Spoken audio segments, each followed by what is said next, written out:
Hello guys, this is Chandni and you all are watching me on study with Chandni में आज का topic है salary. How to find, how to calculate salary. आज की class का सबसे महत्वपूर्ण प्रश्न ये है कि सैलरी कैसे कैलकुलेट करते हैं।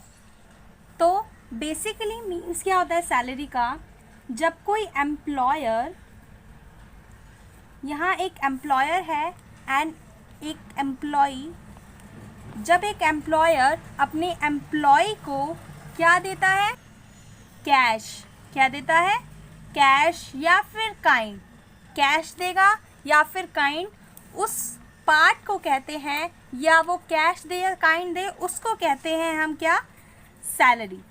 ये सैलरी हम टैक्सेबल करते हैं at the end of the year, at the end of the month taxable होती है हमारी सैलरी। एंड ये चैप्टर के अंदर हमें कुछ एग्जेम्पशन भी मिलती हैं जिसको हम कहते हैं छूट। कुछ अमाउंट एग्जेम्प्ट होती हैं, यानी जो टैक्सेबल अमाउंट है उसमें से कुछ हमें माइनस करना पड़ता है, उसे कहते हैं एग्जेम्पशन। एंड ये एग्जेम्पशन हमें दी गई हैं सेक्शन 10 में।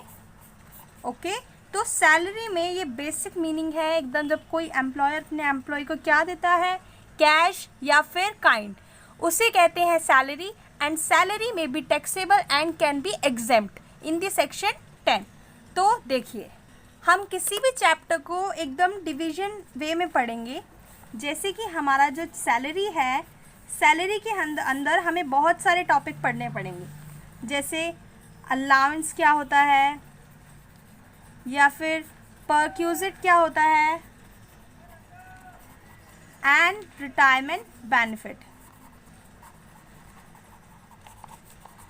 रिटायरमेंट बेनिफिट हम ऑलरेडी कवर कर चुके हैं in the previous videos. You must watch those videos and then you may be clear in this topic. And इसके अंदर आता है क्या, हमने इसके अंदर क्या किया था, gratuity, pension, leave, salary and provident fund.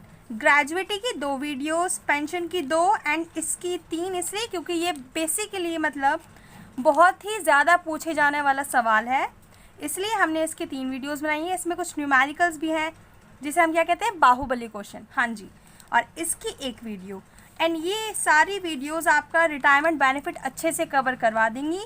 You can watch those videos. And आज हम स्टार्ट करेंगे अलाउंस। अलाउंस क्या होता है, कितने टाइप के अलाउंस होते हैं, अलाउंस में क्या मिलता है और क्या एग्जेम्प्ट होता है वो देखते हैं।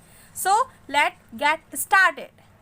अलाउंसेस बेसिकली कवर करते हैं HRA, house rent allowance, and second is performance of official duty, and our third point is allowance to meet personal expenses, and fourth point is special allowance for employee working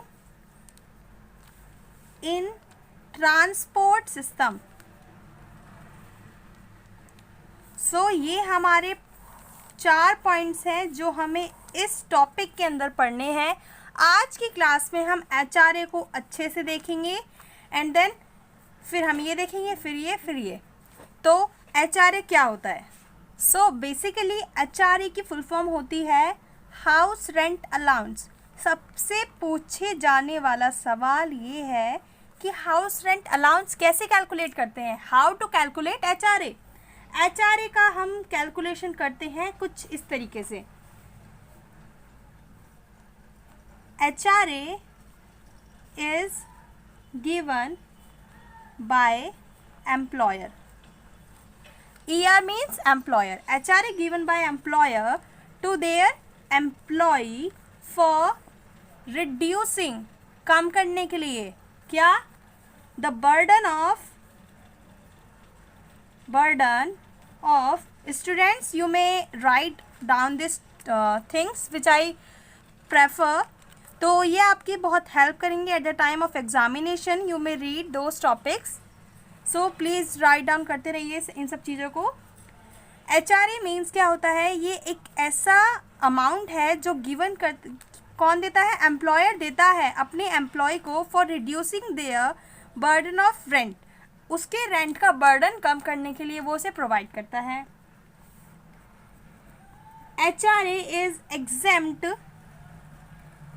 up to minimum of following. HRA जो हमने देखा कि HRA कैसे calculate करते हैं, ये जो points लिखवाऊंगी मैं अब यहाँ पर, उसको आपको अच्छे से देखना पड़ेगा। इनमें से जो भी मिनिमम होगा वो हम क्या करेंगे, एग्जेम्प्ट देंगे, एग्जेम्पशन वो कर देंगे। अब पहले पॉइंट देखना बनता है एंड देन हम देखेंगे कैसे कैसे करते हैं सब चीज़ों को। सबसे पहली बात ये बताता है कि एक्चुअल HRA जो भी रिसीव हुआ है उसे राइट डाउन कीजिए, कितना आपको HRA रिसीव हुआ है उसे यहाँ पर लिख दीजिए, लिख दिया। And then second point is rent receive, जितना रेंट रिसीव हुआ है या जितना रेंट पे करा है हमने,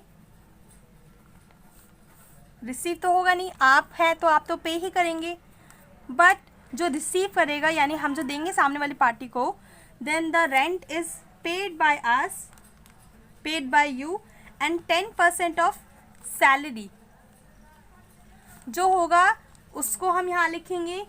एंड थर्ड पॉइंट के लिए कुछ यहाँ पर और वाला सीन है। और वाला कैसे, यदि आप बिग सिटीज़ से आते हैं, बिग सिटीज़ में हैं, बिग सिटीज़ का किराया देते हैं, देन बिग सिटीज़ कैसे, दिल्ली, बॉम्बे, कोलकाता, चाइना, देन आपको होगा क्या, 50% ऑफ सैलरी जो भी आएगा अमाउंट वो आप यहाँ लिखेंगे। यदि ये एक पॉइंट है इसका। एंड और आता है यहाँ पर क्या, यदि आप फॉर एनी अदर प्लेस इसके अलावा कहीं भी रहते हैं आप, तो आपको क्या लगेगा, 40% ऑफ सैलरी।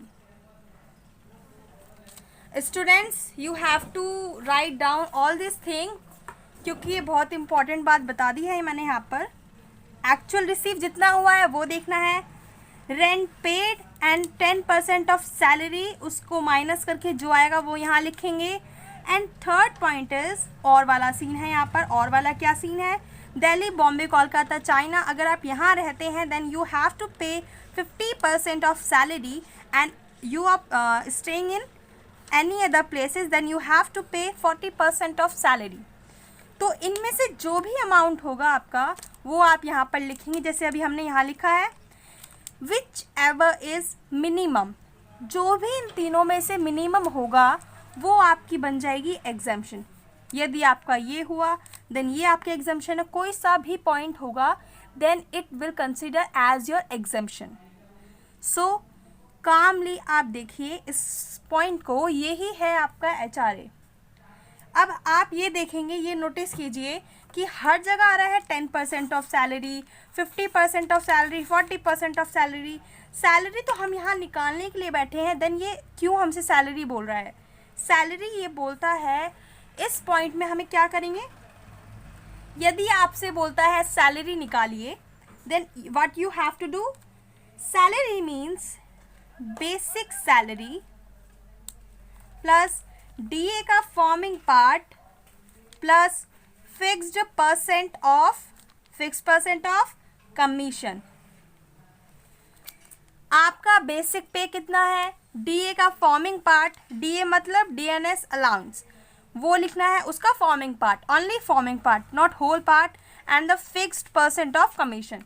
ये सब लिखने के बाद आपका जो अमाउंट आएगा which is consider as a salary, उसका हम 10% करेंगे, 50 एंड 40 वो ही करेंगे, हमारा यहाँ पर हो जाता है ख़त्म।